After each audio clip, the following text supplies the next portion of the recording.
I didn't lift weights at the time. I ran a lot, and I was really overweight. And now I weigh the same amount, but I'm a lot leaner than I was back then.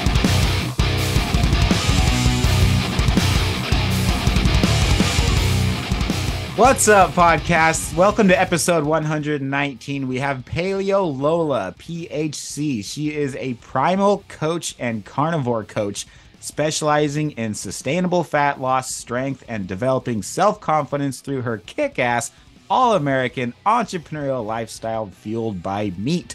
Lola and I have a lot in common on sharing the truth about nutrition and how to best achieve your aesthetic and strength goals using a meat-based diet.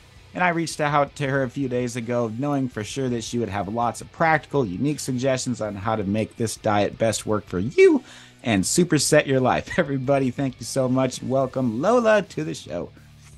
Thank you. Thank you. I love that intro, by the way. You make me feel like a lot more of a badass than I am. You're a total badass. That's your entire Instagram profile. That's if I could summarize in one word, it's either paleo or badass. One of the two. Definitely, yes. Cool. Okay, so speaking of paleo, so my wife and I used to be all into the paleo diet. We loved it. It was it put me through 4 bodybuilding shows, mostly sweet potatoes. So we're fans of the paleo diet. It's just that since then we found that our bodies typically do better without carbs. But I'm really curious as to how this approach works for you and for your lifting and for your business and for your coaching. What does a typical day of eating just look like for you? A typical day for me is like bacon and eggs and steak, ground beef, occasionally like very few veggies, but I'll have like olives, a little bit of greens if I want them, not so much I have to have them. Mm-hmm. So yeah, that's, a coffee. I do drink coffee and with heavy cream. I do dairy, things like that. Awesome. Are your carbs more timed around your workouts, or do you we were talking about this before we started recording, how we both of us are morning workout people, and so yeah. Typically when I do consume carbs, I like to put them at the end of my last meal right before bed. I'm not sure if you have a specific timing strategy around that. My only carbohydrates are from whatever's in my yogurt, which is like 9 grams, and olives or whatever veggie I might have. But no, not really. I don't have any carbs before or after my workout. I mean, I'm mostly keto. So I will have, like, my yogurt's usually after my workout, and that has the majority of the carbs. And then occasionally if I make like some chocolate or some almond butter, if I do that, then I'll have a little bit of a higher carb count. But for the most part, I don't have any carbs. And that's probably a good time to have it too, because that's going to stimulate mTOR and help with whatever your first couple of meals are to shuttle that protein exactly where you want it. Right. And then if I do carbs at night, I can't sleep. So definitely if I'm going to do any carbs, it'll be in the morning. Wow. Sure. That's, you know what? And I think that science supports you too, more so on that one. For me, it just doesn't work for my lifestyle. So carbs before bed. Let me put it this way: if I eat carbs, usually I get a little bit of an insulin spike and kind of get tired. So pre-workout's never a good one. But yeah, I can't. It's funny, you can't sleep when you eat carbs, and I can't not sleep when I eat carbs. It just puts me to sleep. Yeah, I mean, I guess that's where everybody's probably going to be a little bit different. But yeah, I get like my heart just keeps me awake if I eat carbs, so at night, so and then even then, like, usually my last meal is around 6 p.m. and if I end up eating anything later than that, again, like, I struggle a little bit to fall asleep. So yeah, absolutely. So you made an Instagram post about how lack of time and poor choices can contribute to a downward spiral of hunger and weight gain. Lack of time and poor. Yeah. And I can relate to that big time. So how has a meat-based diet helped you to overcome this trap and become as healthy and fit as you are today? Oh, carnivore, the best thing probably about carnivore is that I don't have to think about what I'm going to eat. You know how there's people who are, they need to have, they need to be able to have, they need to have choices, right? They need to have the option to eat other things. Right. And We then call, there's we call them people, eliminators and moderators. exactly, yes, eliminators and moderators. And so I'm definitely an eliminator. Me The too. less, yeah, the less I have to think about and the less choices I have to make, the better. So for me, carnivore has really, really helped me because it's just, and I don't get bored. You know what I Yeah. mean? Like if I do get bored, then I'll change the cut or I'll change the seasoning or whatever. But for Yeah. the And then it's most like a part, whole you new know, world. yeah, whatever. I mean, anything, the least amount of choices that I have to make, the better I'm going to be. So the better I feel. And in that sense, it's really helped me because I don't have to think about food. I Mhm. have a business, right? I'm a health coach. I'm busy. I have a son. I have a household that I have to run. I don't have time to be trying to figure out like sides and like do a nice meal. Like I think one of the things that Yeah. a lot of I struggle to convince my clients about is not to worry so much about recipes, right? Because that really keeps you from making progress, right? Having to have a different meal every time and every day and you know, what can I eat that's different because I'm craving, that's what's going to keep you stuck. Once you realize like, you know what, you just got to eat what you have to eat, right? The simpler it is for you, the simpler it is, the better and the easier it's going to be for you. You're going to get a lot further faster. So I think that one of the biggest things that I got from the carnivore diet was just the simplicity of it for me. Hmm. Wow. Okay. So do you pay close attention? I'm assuming that you probably pay pretty close attention to your macros as far as like how much protein you're consuming, and that probably knocks you out of ketosis from time to time. Like, so is your goal always to be in ketosis, or do you kind Yeah. of go back and forth? Yeah, I go back and forth. I kind of I read Robert Sykes' book. I know that you're a fan too. Oh yeah, Uh, that is not just one of the not just the best keto book in the world. It's one of the best books in the world. Honestly, I freaking love it. And Yeah. because of him, I started doing a reverse diet, which I've actually been doing a reverse diet since I guess like May. Wow. Uh-huh. And at first, I couldn't get into, and he's pretty big on being deep in, in ketosis, right? So Yeah. at first, I couldn't really get into ketosis because I had a really high protein intake. Um, so I had to knock my protein down a little bit and bring up the fats, and then eventually I was able to get into ketosis. And right now, I'm doing like 1 gram per pound of body fat. I mean, yeah, per pound of body weight. If you don't mind me asking, how much do you weigh? 160. Okay. That's wow. That's really good. So you can eat 160 grams of protein and still be in ketosis. You are? Well, my fat at this point is pretty high too. Yeah. And I think that's the main difference is like That's awesome. You have a very high metabolism. That reverse diet you must have done it perfectly because you're lean too. I'm still going. Even yesterday I'm like, that's weird. I'm starting to feel hungry Mhm. again, right? Like normally I can tell when it's time to bring them, and I did it so slowly because I didn't want to gain weight, right? I did it like 5 grams of fat a week, you know, and for at the beginning it was consistently 5 grams.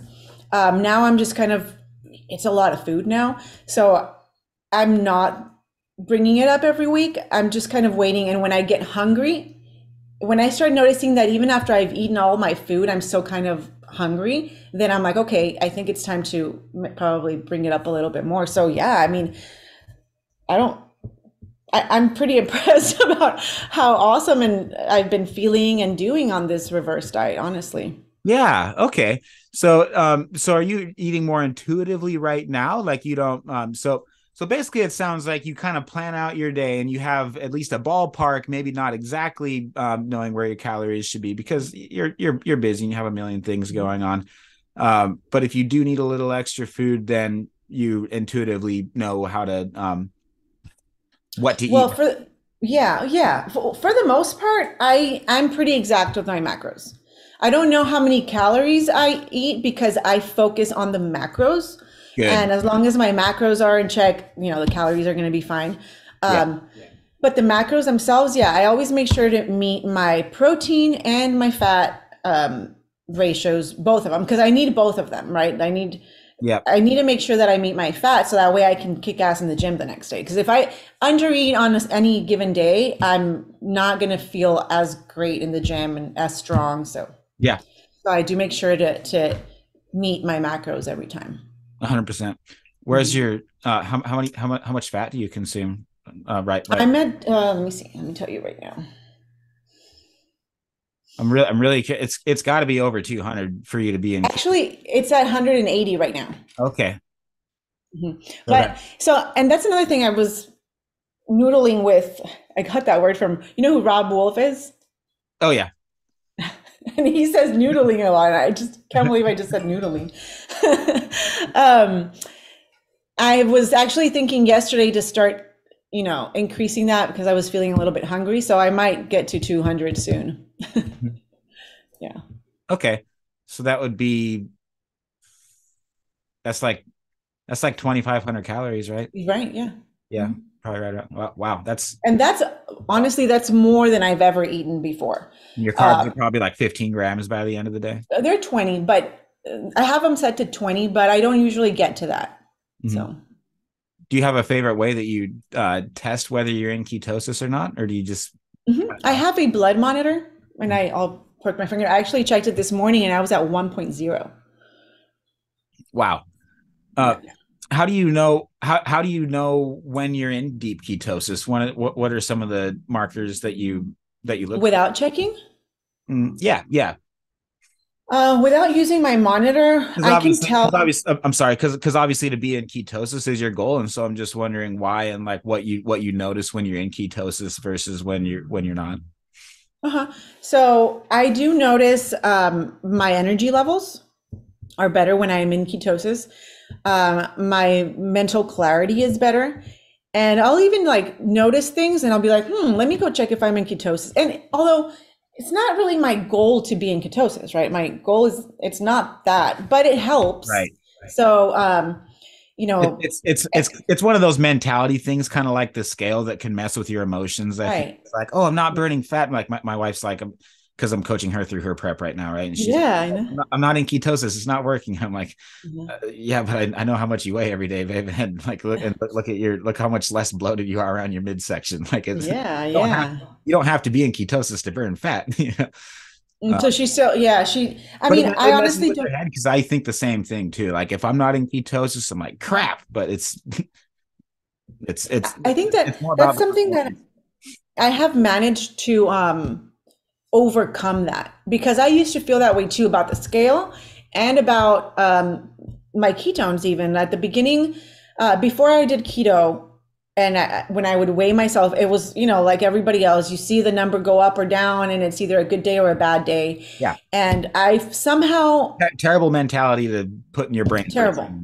Terrible mentality. And so I stopped weighing myself for a long time. And in that amount of time, I gained a lot of weight. And I didn't know because I wasn't weighing myself. And then at some point I decided, okay, it's time. I'm going to start weighing myself every day just to have a clear picture, but it's not going to make a difference. And I was able to overcome that, right? Like now I can weigh myself every day, and if the scale's up 1 or 2 pounds or down 1 or 2 pounds, it makes no difference for me. And I feel the same way about my ketones now too. It's like, oh, well, I'm not in ketosis right now. Who cares? I'll probably be in ketosis in a couple of hours. Because I've even had times when, for whatever reason, I'll go out to eat with my husband and I end up eating something that I'm like, I know I probably shouldn't have. And I'll think to myself, great, who knows when I'll be back in ketosis now. And then I'll check myself the next day and I'm in ketosis still. Yeah. So I think that my body's just adjusted to, it runs on fat now. It prefers fat. Yeah, you can get away with a lot once you've been fat adapted for that amount of time. Right. So now it's like, fine, use up the carbs. I ate carbs, oh well, I'll use them up, and then I'm just right back into ketosis, and it makes no difference. Cool. So yeah, that's a pretty cool thing. Now you can switch back and forth from fuels, you know what I mean? And that's one of the great things about being fat adapted. Yeah. So you've been fat adapted for at least 6 or 7 months on this reverse diet now, right? Well, I've been fat adapted for a lot longer than that, because I I've been doing keto. I was doing keto without like counting macros and for maybe 5, 6 years now. Wow. So, so I wasn't really, but I wasn't really managing my macros at the beginning. Hmm. I think that that's a huge difference in body composition. Yeah. You know, Especially if you you're dirty have to. keto, then you just have no, Right. then you just have no biological connection with your satiety signals. You have no idea because everything's so stimulating. Yeah, exactly. And I think that's one of the reasons why so many people stop seeing results, and they're like, oh, this doesn't work, or it's a fad diet, and it's because they haven't been doing it right, really. Right. 100%. Now, since you've been fat adapted for so long, and I'm assuming that you've been in ketosis for several long, extended periods of time, right? Uh, Um, yes, but like I said, just like I said right now, if I do happen to eat carbs, it doesn't really affect me anymore. So it hasn't for a long time, really. right. At the beginning, it did greatly affect my ketones, but now it doesn't really affect me that much. So I'll go long periods of time. And then there's times when I don't check them for a couple of weeks even. Um, but for the most part, I already know how, like, I'm eating the same thing every day. So, Yeah. I'm eating the same amount every day, pretty much. So, So if you're hungry that and more of the same food sounds good, you know that you're probably hungry, right? But if like something else sounds good and the same thing you're eating every day doesn't sound good, uh would that mean that you're probably stressed or bored or yeah. Man, I can't even remember really a like it's been a while that I don't really feel a whole lot of I don't get a whole lot of cravings because you're talking about cravings, right? yeah, yeah. It's been a I don't I think that usually when I do get cravings, I'm probably getting close to getting my period. Those are that's mostly when I do feel like, and I'll get Oh, and snacky or that's I'll the be like, other thing oh, too about being a lady too. If you're weighing yourself yeah, every day, it's like it's gonna go up a few pounds around that time. I mean, yeah, you got so much exactly. more to worry about than us guys, dude. Yeah, but I already know, and I'll check. So let's say I do get, I start craving something that I wouldn't normally crave or eat at all, and I'll check, and sure enough, I'm within a week or something, and that's usually where that goes. Hmm. And my ketones, I have noticed that's a big thing that I noticed. The week prior to my period or during, my ketones go down by a lot. Like I can't even stay in ketosis no matter what I'm eating. Wow. That's Hmm. really interesting. Yeah. So my wife, whenever she's on, and I've noticed this too with some of the other ladies that we coach, is that if they're on a ketogenic diet for more than like 4 or 5 months, they start Mhm. experiencing hair loss. Is that so? And I've heard of a couple other things too, but that was the biggest thing that Taylor noticed. So we switched her macros to still be low carb, but high protein. That's kind of the way that I like to go about doing it, is having my macros around 60 to 70% of my calories coming from protein, Mhm. because you get like 3 times as much protein that way. And so Right. for me, it's more satisfying. It's enjoyable. It's great for my lifestyle, but you lose a lot of the ketogenic benefits. Right. So we did that with her for a couple months, and it seemed to fix everything. I'm not sure if you've seen any long term issues or problems with anybody being on a ketogenic diet. Um, let's see. Well, the majority of my clients are mostly paleo and a little, they're not focused on keto. So I haven't really noticed that. And a lot of my clients come in to working with me with issues. Mm-hmm. So I've really seen them most of them resolved, right? Most issues get resolved. In myself, because I think of all my clients and myself, I'm the one that's been in ketosis the longest or been keto the longest. I don't have any problem with hair loss or what else? What other symptom did you mention? That was it. Oh yeah, no, I don't have I any. just heard that it's not ideal for a female to be on the ketogenic diet for like their entire life. Um, I think the problem that I think it's low calorie. I think it's the amount of food and fat that they're probably consuming and protein, right? So I think that if that's accurate, because I did a what is it, a 21-day sugar detox a few years ago, right? And I think I wasn't pro I was under eating, definitely under eating, and I did notice that I was cold.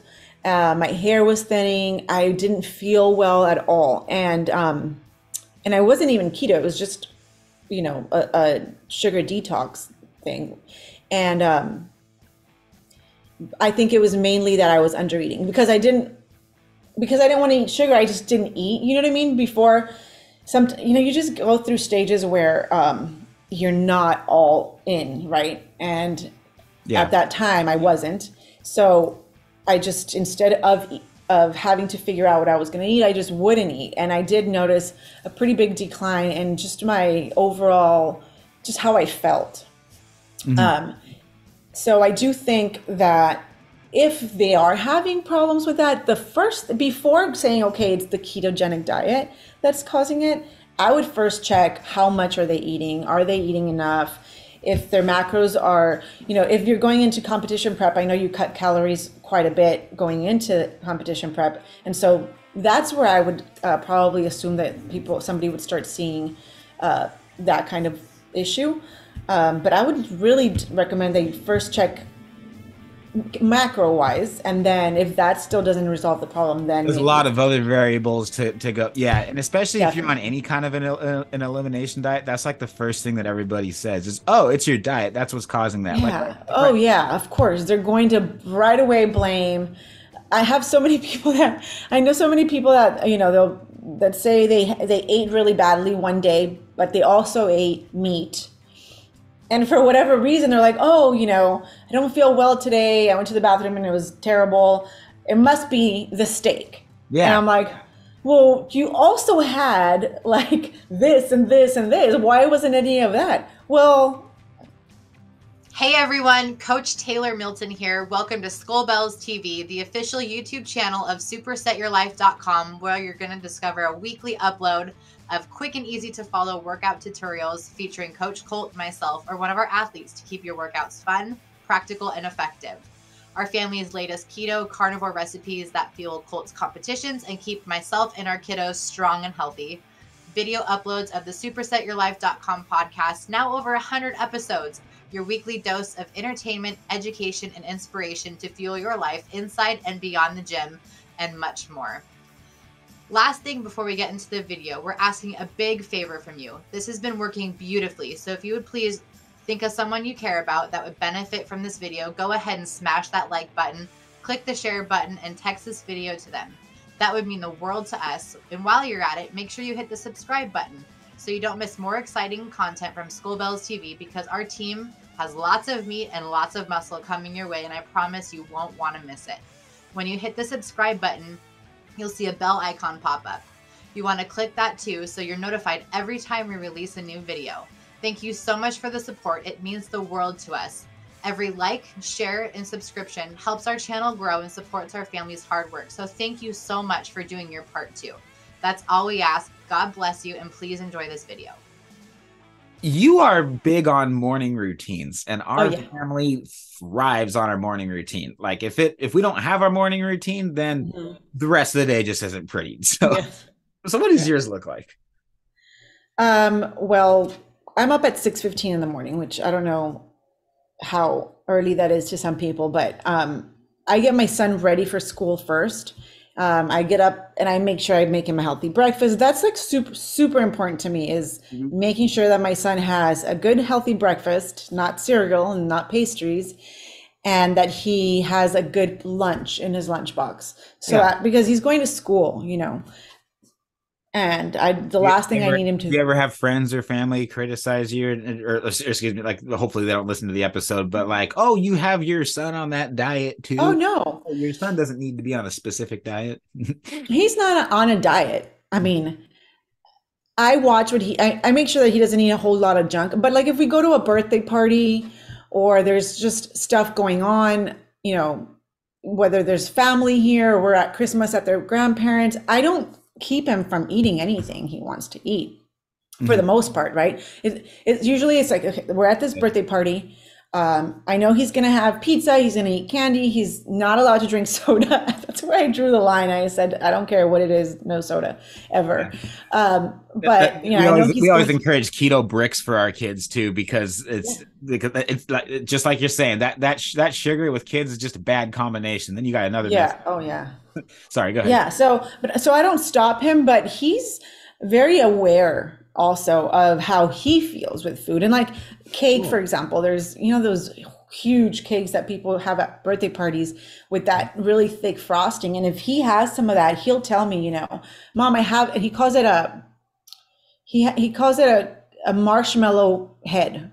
That's how he must feel, right? I love it. Mom, I have marshmallow head. So accurate. That's accurate. Yeah.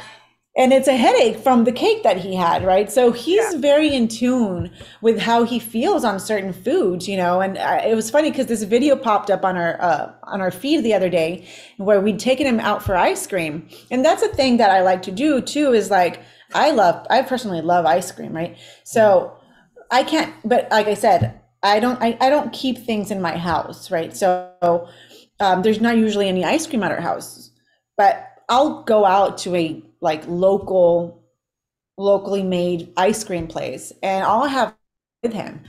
And so he was eating an ice cream cone, and then my husband asked him if he wanted another one. And I don't think that we were actually going to get him another one. I don't know where the question came from. And he goes, I do want another one for tomorrow. And then, oh, but what about today? Do you want another one today? And he goes, what? No, I'll get diarrhea. So he was probably 3 at the time. So he's very much in tune to what makes him feel good and what does not. And so as long as we're here at home, I shop stuff that I know that, you know, and it's not necessarily keto, and it's not necessarily, well, it's usually paleo. Yeah. But it's not carnivore only. He eats fruit. Doesn't like veggies, so in that sense he ends up being carnivore, but he'll have like dates and almond butter and bananas and stuff like that. So for the most part, you know, his diet is whatever he wants it to be, but he knows. Anyway, I kind of went off the rails there. And so I focus on making sure that he has a good breakfast and a good lunch packed, and then once we've dropped him off, we hit the gym. We're there for a good 2 hours, and then as in you and your husband? Or you? Yeah, my husband and I work out together every morning. Cool. Yeah. And then from there, after that, we have breakfast. So usually I end up breaking my fast, unintentional fast, at around 11:30. Oh, unintentional fast. I like that word. What's that word mean? It's a word I made up. No, well, it just means that I fast, but it's not something that I intend. Like, I don't think to myself, oh, I'm going to fast. I fast because, like I said, my last meal of the day is usually around 6, and my first meal is at 11. So that's like a huge fast. But honestly, like even the other day that I was kind of thinking to myself about what we were going to talk about, it occurred to me that if you asked me about fasting, I was like, oh, well, I don't really fast. But then I realized, wait, yeah, I do fast. No, and I wasn't going to ask, and I'm glad that you brought it up because I want to spend some time on this topic. This is something that a lot of people ask me, like, hey, do I have to eat these meals in this exact order? Right. Or like, I kind of like intermittent fasting. Is that okay? And my answer is always, because you asked it that way, yes. But when somebody says, hey, I'm thinking about trying intermittent fasting, a big red flag goes off because I used to have an eating disorder, right? And something I still consider it's like once an alcoholic, always an alcoholic. You know, you have an eating disorder, you kind of struggle with the rest of your life. And that's something that is, it's yeah. You know what I'm trying to say. Right. Yeah, no, it's there. It's always going to be there for you. I know. Yeah. And trying to manipulate when you eat for the purpose of losing weight does not help how you see yourself in the mirror. No. But for you, you've been able to make it work because it's just part of your lifestyle. And actually, I do intermittent fasting too. Yeah. With quotations, because unintentional fast. Yeah. I mean, I'm definitely pounding supplements during the fasting window and everything. Right. But like, I'm sure you are too. But there's a there's a healthy way to approach it mentally, and a very dangerous way to approach it. If you approach fasting with a fat loss mentality, I think you can really set yourself up for failure playing with fire. Would you agree with that? And it just adds another Another the rule that's not scale. necessary. Yeah, it's just like the scale and just like the ketones, right? I mean, I went through a period of time too where I had to fast. And if you don't make that amount of time that you've, told yourself you're going to fast for, then you're a failure. And how, I ruined everything for the day because I fasted 5 hours instead of 6, like it's just another thing to make you hate yourself and hate the way you look and the way you feel and all that stuff. So no, I went through a period of time where I had to fast, and the longer the better. And I think I'm just a overall healthy person, because that would have been a good time for me to start losing my hair, and I didn't. But now I don't even think about it, honestly. Just I eat 2 meals a day, and all of my macros. So do I. It's basically two really big meals a day. Yeah, 2 huge meals a day. But I just and like I was talking about. Most keto people are, and most carnivore people are. Like it's a low carb thing. You just kind of start feeling like intermittent fasting by default. That's kind of the time to start eliminating meals, is when your body tells you, yeah, I don't need to eat a meal right now because I'm fat adapted and I'm fine for the next and it's like we're still eating the same amount of macros that we're intending to, but they're just split up into 2, which I don't even know how we can manage to eat that much food in only 2 sittings, but we do. I mean, I have a really big breakfast, and then I have a really big lunch and dinner at between 5 and 6. And that's it. And I don't take supplements. You mentioned supplements. I just take like vitamin D, magnesium, fish oil, and like Element. Oh, okay. So no like intra workout or BCAAs, pump, anything? Not right now. I don't right now. And honestly, like that's the creatine I do take. So it'll be like my morning coffee. And I guess that to some people that's breaking your fast. So I'll have my morning coffee with like some heavy cream, and then I'll do my workout. And this is the performance health podcast, by the way. So yeah, no, like, and that, like in the carnivore community and the low carb community, it's like, that's kind of the one thing that I'm fed up with. I don't know if you are too, but everybody's so like, oh, you're not carnivore if you're drinking coffee. Oh, you're not keto. Oh yeah. If you're consuming anything that has carbs in it, if we set too many parameters around anything, how are we ever going to get people to make changes? Yeah. I mean, I honestly think like, hey, if you're carnivore and I'm carnivore mostly, I think. But if I want to eat freaking Brussels sprouts with bacon, I'm going to. Yeah. So, and that is not going to make me any less carnivore. No, you're probably still more carnivore than a dog is. I mean, a dog is a carnivore. Nobody disagrees with that. But dogs don't eat only meat. You put a sweet potato in front of my dog, watch that thing disappear. Oh yeah, for sure. You put a rubber toy in front of my dog, and he'll make that disappear too. I mean. Dogs grow up and eat their own puke. Like that's someday maybe we'll be doing that. No, just kidding. But no, definitely. Like I don't think that we need to be putting people in a box, sort of, I guess is what. I mean, and sometimes I hate when people say that. The goal is to win a competition. The goal is to get in shape. The goal is not to be the most perfect carnivore in the world. Who cares? No, I'm not more keto than you, and you're not more keto than me. The goal is for you to feel your best. Yeah. And that's it, right? To feel, look, and be healthy. And that's it. That's it. So if that requires you eating a sweet potato from time to time, then eat the freaking sweet potato, Yeah, Definitely. if you're one of I like sweet potato too. We were talking about moderators and eliminators, and how you and I are both eliminators. And so we feel best reducing our decision fatigue by eating the exact same thing every day. That would drive most people crazy, right? It's amazing how many of my clients are like, do I eat the same thing every single day? And I'm like, I mean, if you want more variety, yeah, but I'm going to encourage you to eat the same thing every day, because watch what's going to happen after a week. Watch how much better in tune you are with satiety. Your head. You can tell if you're hungry or not. Yeah. And if you're not just bored trying to think of a new recipe every other day, it's like, who's got time for that? Yeah, no, that's one of the big things that I see with people too is like, you know, trying to eat something different every day is not going to be super helpful. And I mean, yeah, like my husband, for example, he's not an eliminator, he's a moderator for sure. Mhm. And he's the kind of person that would rather buy the pack of cookies that he's craving and have it stored away and know that if he wants to have them, he can have them, and then he doesn't on his own, then for me to just be like, no, we don't buy that because we don't eat that. And then he's like, well, what if I want to? You know what I mean? So for me, it's very hard. Like when he does bring something home, I'm tempted. I'm like, oh my God, and I'm like, oh yeah, I don't eat that. But then I see it out of the corner of my eye and I'm like, God damn it. I don't want to see it, right? Like I'd rather it not be an option for me. But my husband would rather have the option. Yeah. And then choose on his own. So I guess it's a huge difference, I think. It is.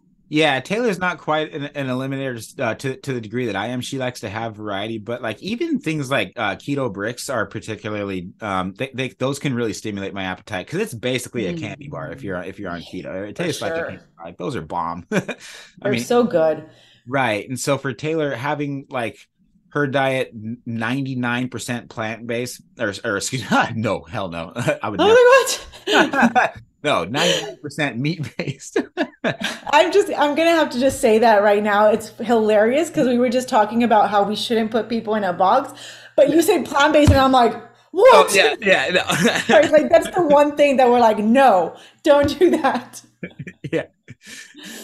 But yeah, so she likes to have some variety in her diet, but she likes some snacks that are kind of like I'm not comfortable just knowing that they're around because like I'll go through that whole box of them, you know what I mean? So yeah, I've had a ravenous appetite my entire life, and so maintaining a reasonable amount of leanness to where I can see muscle definition is you know, kind of a challenge. And so really, yeah, I wouldn't have thought that's a challenge. Oh yeah, no, I've been overweight before. I've been I don't know if you could class me as like clinically obese or anything, but I was okay. I've always been a big boy. So carnivore. You know, you have this one reel on your Instagram, and it's you. You know, I guess it's your transformation, and like your first picture is, you know, you're softer, you're a little bit bigger than you are now. I don't know if you we call those the fluffy colt days. Your fluffy days, and so I was talking to my husband about the podcast that we're going to do together, and then I don't remember exactly what he said, but I was like, no, I mean he used to be, and I said he used to be chubby, which I feel terrible for saying that now, and he's like, what? No, he wasn't. Let me see, and I showed him that reel, and he's like, that's what you call chubby? The guy's shredded. And I was like, oh yeah, you're right. He is still. Look at the first picture. It was the first picture. And I was like, no, yeah, you're right. He still has like muscle tone and everything. So it was my bad for saying that. But I guess to me, just compared to how you were in the other pictures, I mean, and so he got so mad at me for calling you chubby. It's like, that's not chubby. I'm gonna go sell out the ice cream place next door and just cry myself to sleep. I can't handle this. Oh my God, you got so mad at me. Sounds like a funny guy. Yeah. Okay, on plant based. If some and so yeah, no, the last thing on that was so Taylor, like she knows to knows to hide stuff literally so I don't know where it's at. And I don't even care. She'll be like, is this going to be a problem if you know this is in the house? And I'm like, I mean, if it's like buried in the bottom of the freezer, then I'm not going to go through the trouble to go get it. And she's like, oh great, I'll just grab it out of the freezer first thing in the morning. Yeah. Yeah. You know, I hide things on my own because just not seeing them makes me forget that they're there. So if my husband does bring something, like I'll put it away somewhere. He's like, why are you hiding it from me? I'm like, I'm not hiding it from you. I'm hiding it from me. Yeah. This is where it's at. You can go get it anytime you want. I just don't want to see it because if I see it, then I'll want to eat it. Yeah. Yeah. 100%. If someone were to ask you if you would ever recommend a plant-based diet, how would you respond to that question? If I would recommend, I wouldn't recommend. I would say I don't recommend Someone a goes, "Hey, I'm plant-based. going plant-based. What's your opinion?" Oh, I would definitely ask them why. That's the main thing, is that first I want to know why, because I do understand that there's, if your reason for not eating meat is that you don't want to hurt animals and you're just really that much of an animal lover that the thought of killing an animal for your benefit bothers you, well, I can understand that, right? And I could how dare never. we kill an animal when it for sure won't get eaten by a lion or starve to death if it's on its own, Exactly, yeah. And see, we understand that, right? Right, But right. a lot of people But don't understand. but the media portrays it the Oh yeah. complete opposite direction, and it's so sad. Right. Yeah. It Yeah. is. No, I know. And see, like, we understand that, but somebody who, you know, really feels that strongly might not see it that way. And I can explain to them many reasons why they're wrong, but at the end of the day, if they feel that way, they're not going to be comfortable Yeah. eating. And so that I can kind of I can understand why they would do it in that sense. But if they tell me, well, if they go either the saving the planet route or the health route, then it's like, okay, those are both things that we can work through and that I can give you reasons why not. That it's a kind of a different kind of, it's just different the way I would treat a person who strongly believes and doesn't want to kill animals. Because I can tell that person too, like, okay, what being a vegan also kills way more animals, right? Because that farmer sowing your vegan food is killing millions of rodents. Mm-hmm. So it's not, you're still killing animals, but they're not going to understand that, Right. because their mentality is just completely different in that case. The only way that I can work with, and they always have a big heart, and they're always very nice and very sweet. You can tell they very much care about other people's feelings, and so they're usually very nice, very pleasant people to talk to, which is why they're on a plant-based diet in the first place. But the reality is, it's like, if a good grass-fed cow, I mean, their life is good. Don't feel bad for it. Like the cows on the ranch that I grew up on, they're so fat and happy they can't jump over the fence if they tried, and they would never want to. Yeah, no, I mean, they're just misinformed, Yeah. And so all you can do is ask them why, and then try to inform them and try to give them your reasons. But at the end of the day, if they're set on something, it's going to be very hard to convince them. And I've gotten a lot of clients too that have like I have high cholesterol, I can't, or I have fatty liver, and it's all these reasons why they shouldn't eat meat. And it's like, okay, I'm going to explain to you why all of that is inaccurate. But also, I mean, it's taken me a while to get here, but I'm at a point where I'm like, this is what I do. This is what I coach. This is how I coach, right? I coach primal keto carnivore. That's me, right? If you don't want that, then you're probably coming to the wrong coach. And I'm not hiding anything. Everything's on my platform. You can go on there and see that I eat meat.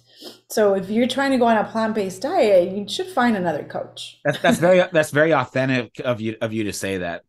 I can't coach somebody on a vegan diet. I don't even know how. They require so many supplements. I don't agree with a lot. I mean, some supplements, yeah, but I don't agree with I wouldn't even know where to start. I wouldn't even know where to start. There's just no foundation. No, I don't. Honestly, find yourself a coach that coaches in that, because they're going to know a lot more than I do in that sense. I can't, that would be my response to them. I mean, if you want to try to work with, I'm sorry, I'm getting an Amber Alert. You know how annoying those things are. No, I know. That's if I see a kid that looks like that, I'll call the police, I guess. Okay, thanks. But it's so loud. Yeah. But it wasn't loud right now, but still. So yeah, like if you're trying to get me to change your mind because you want to, or you're here for me to change your mind because that's what you really want, then cool. Listen to me. This is what I have to offer. This is why this is. Yeah, And like, are let's you move looking for on. an argument, or are you genuinely curious? Yeah, yeah. I mean, but if you want to be vegan, then you're in the wrong place. Yeah, 100%. I'm not going to I'm not going to tell you that you're right because I don't think that you are. Mhm. I've actually lost, we'll talk about that later. What were you going to say? I've lost friends before because of this whole vegan. Yeah, and yeah. No, we carnivore. were just talking about that before we started recording, and I Yeah. think that's something worth addressing too. Is that if your friends decide not to be your friends anymore because of the way you eat, what's your view on that? I think I'm again at the point where this is who I am, and if you don't want to be my friend because of this, then we can move on. We can go our separate ways. But I mean, the real problem Doesn't there, sound like like a real friend to begin with. yeah, like obviously if you can't be my friend because I eat meat, then I don't even know what to tell you, because Yeah. we're human beings. We're supposed to be eating meat. How are you asking me? How are you going to ask me to stop doing what's like natural to me? Like if anything's wrong is what you're doing.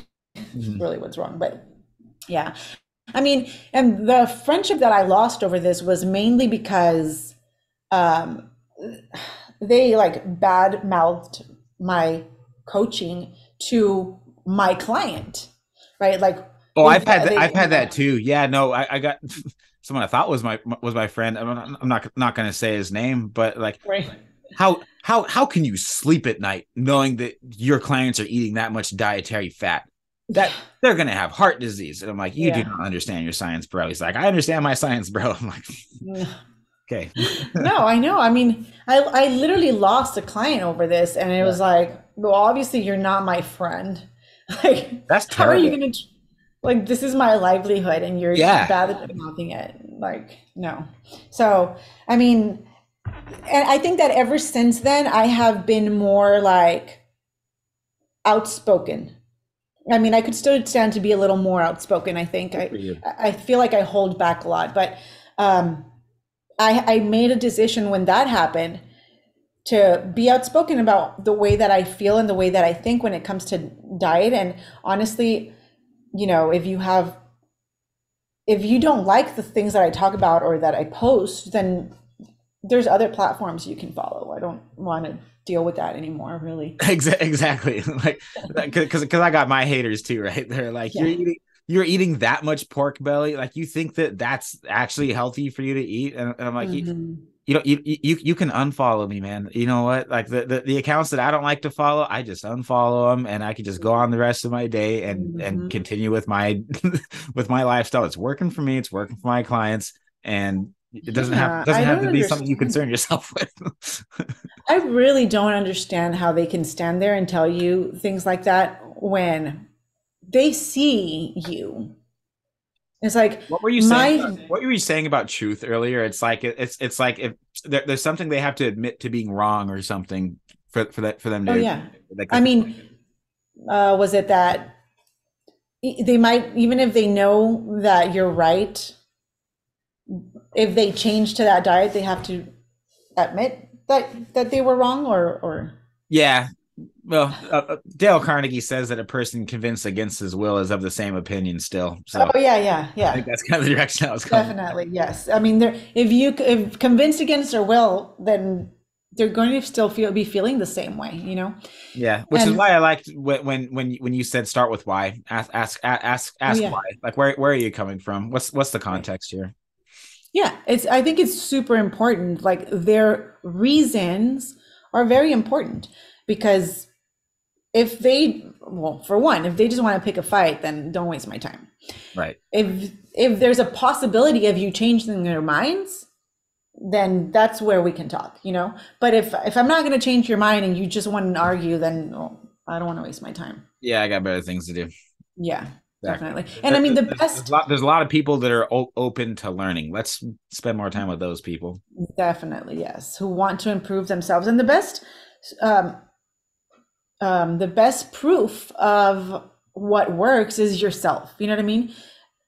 If you're looking at me and I'm fitter than you are, in better shape than you are, in better health than you are, in better mood than I think you are, I have more energy than you do, I'm older than you, but I could probably outrun you, then what does that tell you about my diet versus yours? You know what I mean? Think about that. There's not much more to argue than that. Mm-hmm. So. 100%. So you work with a lot of ladies. How do you help your clients in understanding that lifting weights will not make them bulky, but will rather contribute to a natural feminine physique? Right. Well, kind of the same way I convince them that carnivore, keto, and primal is the way to go. You know what I mean? Again, I've been lifting weights for 10 years. If I was going to be bulky, I'd be bulky by now. For sure. You know what I mean? Definitely not bulky. If anything, I'm probably smaller than I was going to mention earlier, many years ago, I gained a lot of weight, and I gained weight, and I weighed at my fattest, and that might be a horrible word, but I was fat. At my fattest, I weighed 160 pounds. That's how much I weigh now. Yeah. If that doesn't speak for strength training, I don't know what speaks for. Honestly, I don't get it. I didn't lift weights at the time. I ran a lot, and I was really overweight. And now I weigh the same amount, but I'm a lot leaner than I was back then. So, yeah, that's pretty much a nutrient partitioning. Self-explanatory for sure. Yeah. Yeah. Robert Sykes says in his new book, Ketogenic Bodybuilding, which both of us are fans of. Yes, we are. That resistance training is paired with the ketogenic diet. It's like the closest thing that we've found to the fountain of youth, I think, is what it says word for word. I agree with that. So what health benefits do your clients typically experience when combining resistance training and strength training on your meat-based diet? I'm assuming that they're doing some sort of strength training in addition to the. I always push for strength training. Yes. I'm not a certified personal trainer. Mm-hmm. So for the most part, I tell them, I guide them to a strength training program. But I don't train them myself. Mm-hmm. But I do push for strength training. And for the most part, they just, they feel better, right? I think within like the first couple of weeks, they're looking healthier. Their skin, I think skin is a huge thing. Yes. What's the word? Elasticity of their skin changes. That was in the caption of the story that I tagged you on this morning with Erica on our last episode, just saying the exact same thing. Going on about first thing I noticed, my skin was 10 times better. Yeah, your skin is just glowing. It's wrinkles and all that stuff, which I'm getting older now, and so I notice these things a little bit more in myself too. But I think that they'd be a lot worse if I was eating a processed diet, a processed foods diet. So for sure, your skin, the way you feel, like your joints, for me are a huge deal too, because I feel like, you go from both weightlifting and it's kind of a lubricant for your joints. You know what I mean? All the fat that we're eating combined with the constant movement of strength training. And not to mention muscle. As we age, we lose muscle. We all know that, right? But one of the reasons that we shrink as we get older is because we don't have anything to keep us upright. And so the muscles in your back keeping you upright are going to be a huge contributor to like not aging. Being able to walk, right? Having the strength in your legs to be able to walk. As you age, people tend to not be able to walk anymore. And I think that strength training is going to keep you from that demise. Yeah, it's just like meat. It's just if meat's the foundation of your diet, strength training needs to be the foundation of anybody's exercise plan. I 100% agree, because it comes out of conditioning too, and that's why you were spending all this time running before, and you were excuse my, hey, if you call me chubby, may I use the term skinny fat? Yes. You can use the term And I haven't seen a was skinny picture, but fat. I'm just assuming based on what you're describing that that's probably what you look like, because you weren't because there was no nutrient partitioning. You're eating a certain amount of calories, and your body's going, do I really need to build muscle with this? No, I need to store Yeah. fat because I'm losing fat, and your body gets all confused. But when you strength train, man, miracles happen. It boosts your Yeah. metabolism. It boosts your self confidence. It releases Mhm. endorphins that you just can't get from Yeah. anything else. And feeling strong does something to a person too, you know? I Yeah. think that there's a lot to, I'm going to call it epidemic that's going on right now with like, a lot of it has to do with, the lack of meat for starters, and the lack of strength training, because those things combined boost you in a way that like, I don't feel like I don't know, myself they make you not feel, doing it. Yeah, um my they listen to our show, and we've talked through this before, and like we all get along and are doing great just now. But we did go through some rough patches, especially when I first started getting into bodybuilding, and before this is what we do all day every day, and this before it's what we do for a living. And there's some concerns that they had about like, wow, Colt really spends a lot of time in the gym, and my wife yeah. was like, oh, that's a good thing. Yeah, no, if that doesn't happen, you really don't want to, you don't want to be around him. And I don't, Yeah, I mean, I just feel lazy. I feel like a loser. Like I'm addicted mhm. to it. The answer is just doing it every day and feeling great and treating my body. Honestly, and you're addicted to it, and it's a good addiction. So it's not Right. harming you in any way, contrary, and it's probably keeping you from harming others too, like your mental state in a way that maybe you wouldn't have if you didn't have weightlifting. It just changes everything about you and your hormones and your mood and your capacity to be open-minded and all kinds of things. There's this, yeah. Yeah. Bodybuilding, strength training, whatever you want to call it, it's therapy. Mhm. You're healthy and It you is. look It's better. therapy. That's the byproducts. Yeah, no, when I don't work out in the morning, um, I even have like, let's say if I stay home, right, and I don't work out, um, I have like this, like my head just feels sleepy Yeah. almost. Like I didn't fully wake up. Yeah. I didn't fully get the gears going if I didn't do anything like that. You know what I mean? No, I 100% agree with everything that you just said. Yeah, no, Mhm. my brain is not even operating until 3 hours into the day after a cold run, a good Right. workout, social Hmm. media is done, and I've done my devotional stuff. I mean, yeah, Uh-huh. like all those boxes really have to get checked, and so I'm glad I'm not Yeah. the only one. No, honestly, like there's just certain, and they're habits, right? And I guess maybe just like people with a bad habit, let's say if you consider drinking coffee a bad habit, or if biting their nails, or, some people bite their nails, or some people, all those bad habits, they need those, like if they don't do one of those habits, whether, it's a bad habit, but if they don't do that one bad habit, they don't feel right. Yeah, And I think the same thing applies to the I know good my big one habits. right now is popping my back. See, here again. I know I can totally relate. Yeah. I mean, it's a bad habit and you don't feel the same if you don't do it.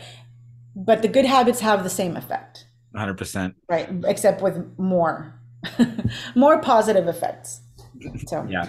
and exercise and healthy eating, those are good habits. Going to bed early. I mean, what I do get criticized a lot for is going to bed early. My family mostly and my friends, oh my God, you're already going to bed. I'm like, well, I'm tired, but it's mainly because in my head, my day ends at a certain time, and that's the way it is. You know what I mean? Yeah. So I do. I struggle like after a certain time of the day. If I'm not winding down for bed, I'm not going to feel great anymore. 100%. Well, there are a million other things that I'm just dying to ask you. So if you're open to it, I would love to do a round two. Like it'd be fun to get your husband in here too, and then and my wife too, and talk. Okay, like how do you guys make it work for you, and like not ruin each other's diet and throw each other off? Like how do you guys make it work? I think that'd be a lot of fun. So, in the meantime, where can people go to find out more about you? Paleo Lola on Instagram. Okay. And Isabel Lopez on Facebook. I also have a Paleo Lola page on Facebook, but definitely Isabel Lopez on Facebook is the best place too. Awesome. And you and there's a place to apply for your coaching somewhere through like a link on your link tree or something, right? Yeah, there's a link on my Instagram, and it just pretty much takes you to book a consultation. Awesome. I'll put a link to that in the show notes too. So yeah, everybody, make sure that you give her a follow. Make sure that you check out all the awesome stuff, all of the recipes. Yeah, all the recipes.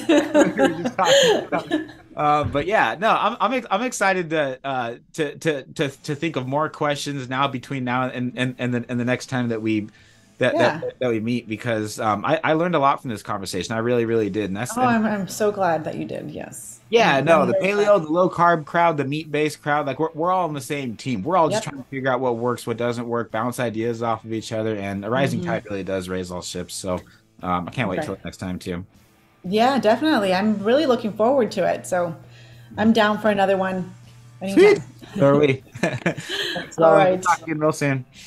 Yes. Bye-bye. Hey everyone, thanks so much for joining us on this entire episode. And just one more favor that I have is think of someone that you know would relate to Paleo Lola's story. Someone that likes to eat meat, someone that wants to put on muscle, someone that wants to be the healthiest, best looking version of themselves they could possibly be. I really think that Paleo Lola has a lot of value to add on that subject. So this whole conversation, going back and editing it, is where I relearn half of the golden nuggets that I maybe missed when I was when we were actually on recording. But yeah, super blessed to have her on the show, and super blessed to just have all the growth that we've been experiencing. So thank you everybody for sharing this podcast. It really means a lot to us from the bottom of our hearts. So on that note, going to end things off with a client review from Wendy over in Minnesota. And I feel kind of weird sharing this because I'm literally just reading this off of a recent Instagram post, but she goes, "Thank you so very much, Colton, Taylor, and Mark. Without all of your amazing," and that's Coach Mark that she's referring to, by the way. I'll get to that in a second. Without your amazing knowledge and caring, I would not be this far. Going to keep pushing on. So blessed for such an awesome team." My response was, "Wendy, are you trying to make me cry again?" LOL, gosh, you are such a blessing to us. Like, you're the Colt Milton of Minnesota, LOL. We have so much in common. We're both meat and salt nerds.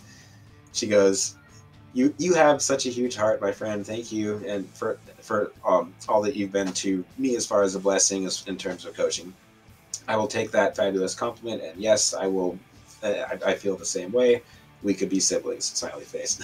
So I get a little bit of emotional when I share stories like people like Wendy. So anyway. On the subject of Wendy Eddy, she is actually our next podcast episode. So if you would like to hear more about her story, we're going to have her, and we're going to have Coach Mark on our next episode. Mark is a carnivore he's a carnivore coach, specializing more in the nutritional and therapeutic side of the diet.